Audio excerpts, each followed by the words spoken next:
બેટા એક વાત કહું ખજૂર, તારી છે ને ફાટીને હાથમાં આવી ગઈ છે હવે. અરે યાર, હવે તો ખજૂરભાઈનો નવો દુશ્મન સામે આવી ગયો છે અને એનો વિડીયો પણ અત્યારે સોશિયલ મીડિયાની અંદર વાયરલ થઈ રહ્યો છે અને એ જ વિડીયો હું તમને આ વિડીયોની અંદર બતાવવાનો છું. તો તમે પણ આ વિડીયો પૂરેપૂરો જોઈજો. અને મિત્રો, હવે આપણે આજના વિડીયોની વાત કરીએ ને તો હવે એ ભાઈએ સૌથી મોટો ખુલાસો કર્યો છે. કેમ કે હવે એ ભાઈ એમ કહે છે કે કીર્તિ અને ખજૂર જ્યારે એક સાથે કામ કરતા હતા ત્યારે હવે ખજૂરે કીર્તિ સાથે ન કરવાનું કર્યું હતું. અને મિત્રો, હવે કીર્તિ પટેલ એમ કહે છે કે મેં ગોવાની અંદર ખજૂરને એક પાટું ઠોક્યું હતું ન મારવાની જગ્યાએ, અને 2 લાફા પણ ઠોક્યા હતા. અને મિત્રો, હવે ઘણું બધું અત્યારે હવે ચર્ચામાં ચાલી રહ્યો છે આ વિરોધ.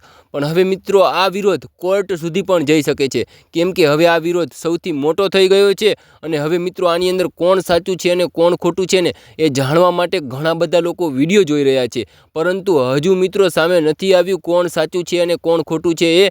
અને મિત્રો, ઘણા બધા લોકો હવે ખજૂરભાઈને સપોર્ટ કરી રહ્યા છે અને ખજૂરભાઈને એમ કહે છે કે ખજૂરભાઈ, તમારે ડરવાની જરૂર જ નથી. આખું ગુજરાત તમારી સાથે છે અને ગરીબોના ભગવાન છો તમે. અને કીર્તિ પટેલને લોકો હવે એમ કહે છે કે કીર્તિ પટેલ, તે અમારા ગરીબોના ભગવાનનો વિરોધ કર્યો છે.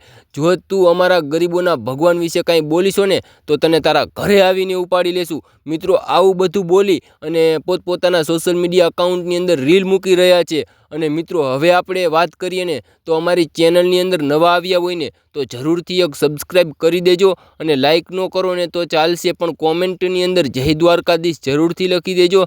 જય દ્વારકાધીશ લખવામાં તમારું કાંઈ નથી લૂંટી જવાનું અને જય દ્વારકાધીશ લખવામાં 1 મિનિટનો પણ સમય નથી લાગતો. અને મિત્રો, હવે આપણે એક ભાઈનો વિડીયો બતાવવાનો છે.